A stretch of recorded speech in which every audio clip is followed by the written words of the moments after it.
This is the new Elon Musk Tesla Cyberquad. Finally gonna be able to solve the question I've had for over 2 years, and that is, what's actually in it? I know, of course, what's inside the box is the Cyberquad. What's the Cyberquad made of? What's it built with? You're probably thinking, well, Sean, of course, it's a battery and a motor. That's true, but there's battery and a motor, and then there's battery and a motor. Completely different things. My assumption is because this thing is $1,900, I'm assuming it looks like this inside. This is also the new one, the newest model that just got released. This is the updated version. I tried to get the old one when it came out, but it sold out within minutes. And then I got a text message from my neighbor. No, the other text message from my neighbor who doesn't hate me. Hold on, stop. Editor, let's tone it down a little bit. This is not that epic of a moment, it's just a text message.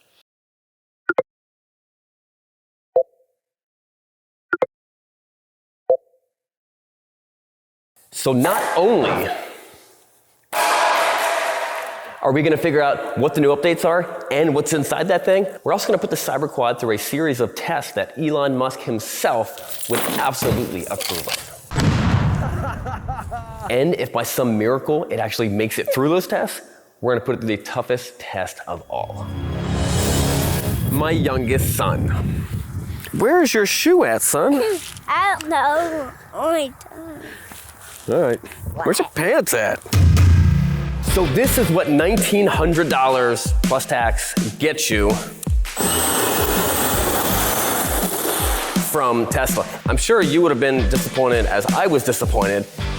They did not deliver it with a Tesla Cybertruck. It just came with a FedEx. They used the truck to deliver the quad. Does it make sense?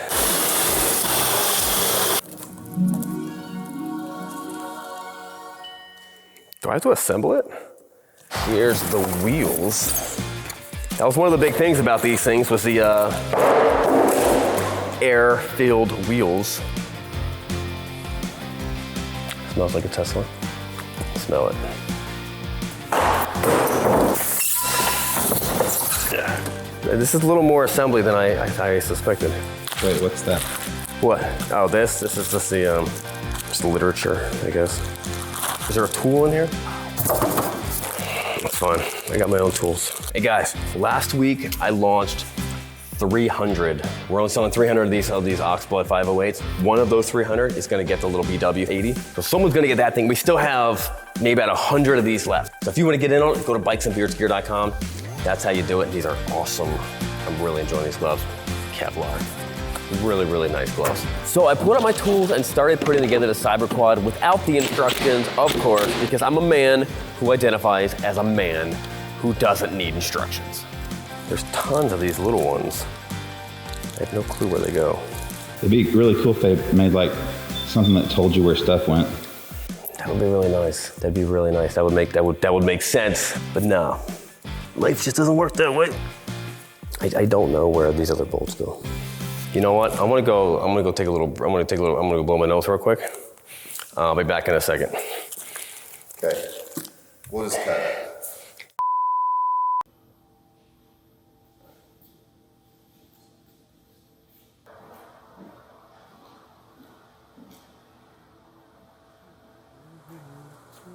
Sean. Oh, I was doing drugs. Let's get back to this thing. Today on another lawsuit against Tesla. When the first Cyberquad came out, it was a huge success. Everyone loved it. Women, men, children, teachers, everyone. So much so that the government was like, we gotta shut this down. People are having too much fun. So the CPCS got involved and they once again ruined an entire generation of their childhood. Just like they did in the 80s with the safest thing on 3 wheels, the Death Trike.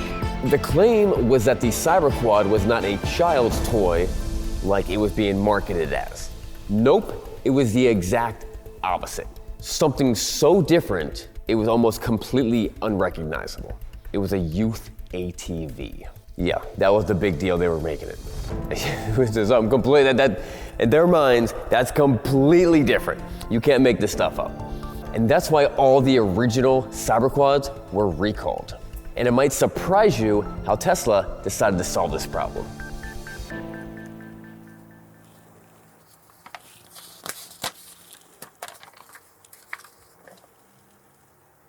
So we get the Cyberquad, and then we got this. This is my kid's 6-year-old, 5-year-old, 6-year-old, Chinese, whatever. And we've had it for a while. All my kids have ridden it, they love it. It's not that bad. The seat doesn't really stay on there, and it does have a little switch down here for a high and low gear for smaller kids. It's got air inflatable tires, no real suspension, but it has been a pretty good quad. That's what $500 gets you. This is what almost 4 times that gets you.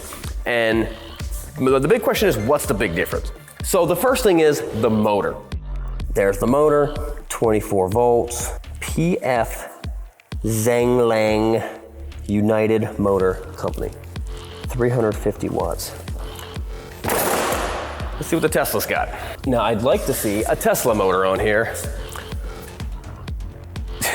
Look, it's the same company. It's just a 36 volt. Disappointment number one, it's the same company makes the motor. Well, let's see what the battery looks like. So this is the battery in these things. Most Chinese stuff comes with these batteries, and these are the same batteries that you'll see in like an exit sign. The question is, what's in here? There's nothing inside of it. The battery is back here, and the battery is this. On the whole vehicle, the only thing that actually has the Tesla symbol on it is the battery. 36 volt, 8 amp hour, lithium ion battery. So those batteries lasted 5 years with my kids running it almost every single day. The big question is, how long will this last? Now obviously we don't have 5 years to test it, but we do have one day. One really awesome day. We're gonna put this thing through a series of tests that Elon Musk would absolutely approve of. So we get the Cyberquad loaded up into Klaus, and we are headed to an undisclosed location to do some testing. Now I know what a lot of you people are thinking. You're thinking, Sean, there's children in Africa who could be eating that Tesla Cyberquad. Well, one, that's not how it works. You can't eat a Cyberquad. That would be dangerous. But two, we're not destroying it. We're testing it. This is how you test things. This is what happens. And we're not doing anything that Elon wouldn't already do with this, with one of his cyber quads. So let's go do some testing.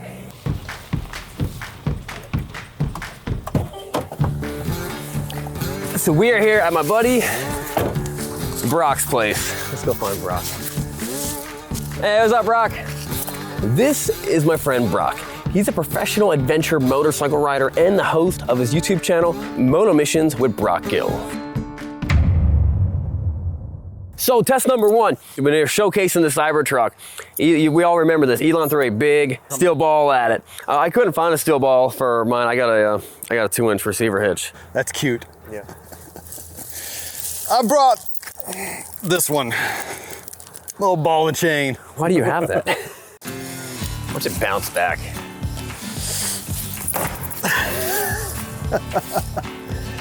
Not bad. This thing's heavy. Nah, that's not how you do it. What? Well, let's throw some more stuff at it.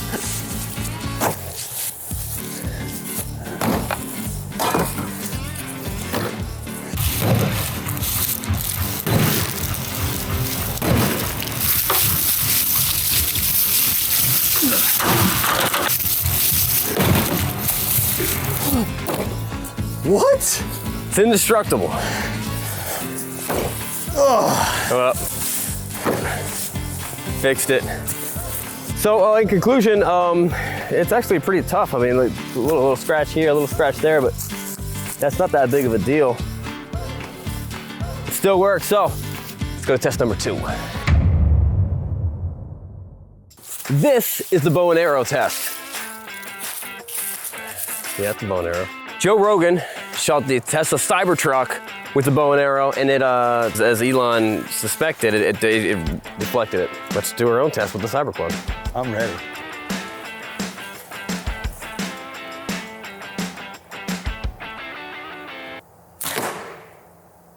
That's where you wanted to hit it. It did not deflect it. It went through it. Let's see what happens when you do it a couple more times.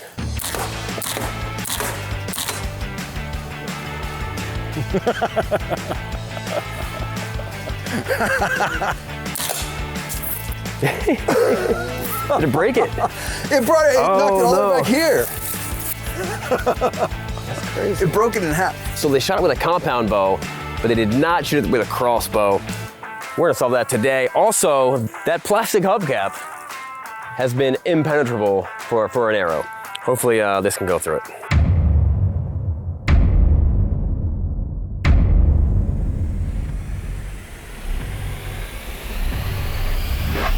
Yeah, go ahead.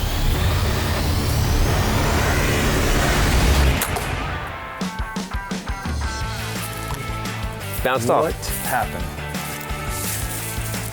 Look! No, look! Oh, it did, went it through. worked. It went through. Oh. It hit the metal that's inside here, and this right here, it just like popped that thing pushed off and sent it back to you, but it went through. So in conclusion, is it arrow-proof? I'd say yes, it's arrow-proof. Parts of it. Whoa, actually, hold on. Hold that for a second. Yeah, let's go to the next test. This is the next test, and I'm not gonna say what it is because I might get demonetized, but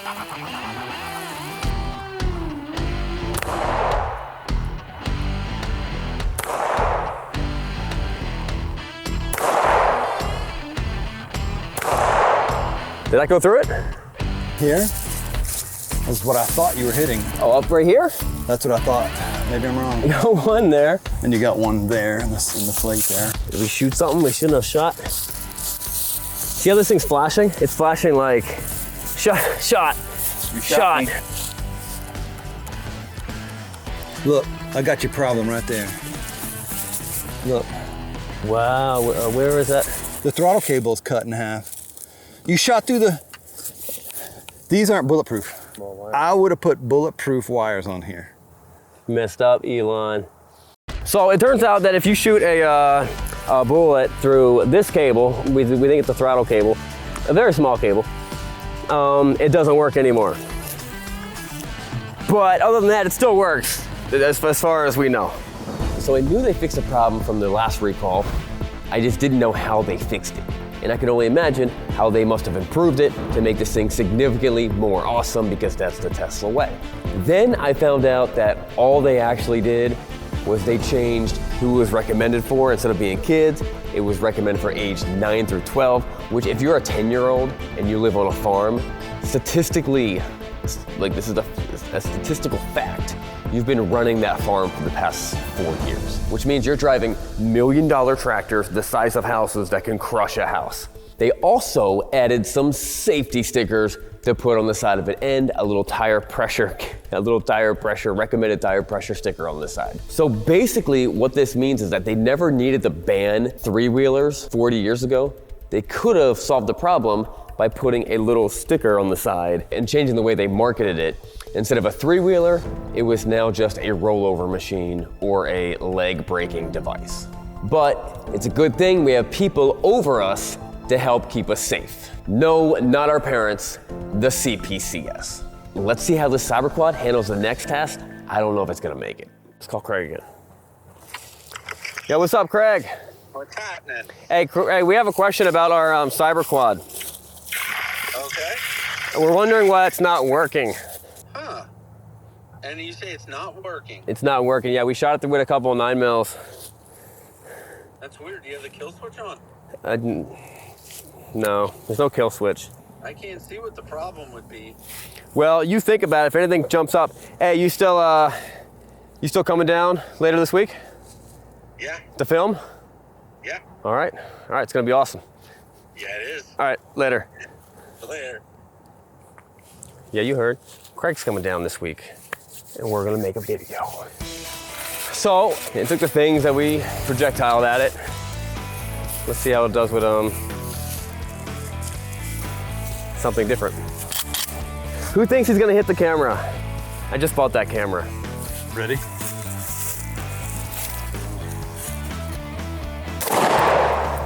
Let's go see. I noticed that the headlight's not flashing anymore. It actually didn't go through this. Look at that. It didn't actually penetrate it. Peppered them up real nicely though. Did it penetrate this? I don't know if it went all the way through. What about down here? Can you tell? It didn't go through. Well, I know what we gotta do next. I think we both know what we gotta do. We know what we gotta do next. Test number 4.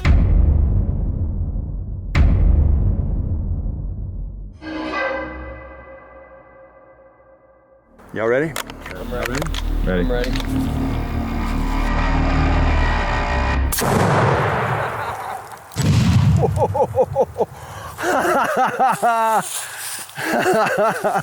I think it was enough.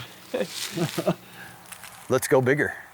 All right, so one didn't really do what we were expected it to do. It was kind of like, didn't even take it off the thing. Now we're gonna try 2 cans of Dippin' Dots.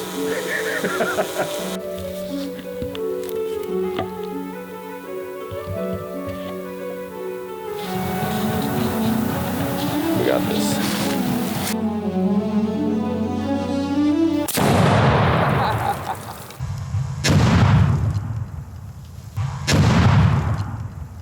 It's off the thing. Oh. That thing's dead. It's gotta be. How is that not blowing up? This thing is indestructible. The bike hasn't worked for at least 3 tests, and maybe, just maybe, I took the Elon Musk testing strategy a little too far, considering this is a child's toy. And why would a child's toy need to be arrow-proof or gun-proof? So we loaded the Cyberquad up into Klaus and took it back to my shop. Now, even though I knew there was no chance of it ever surviving, at least I could take it apart and see what's really inside. And when I did that, it was clear that this would never work again. But then, something amazing happened. Editor, cue the epic music.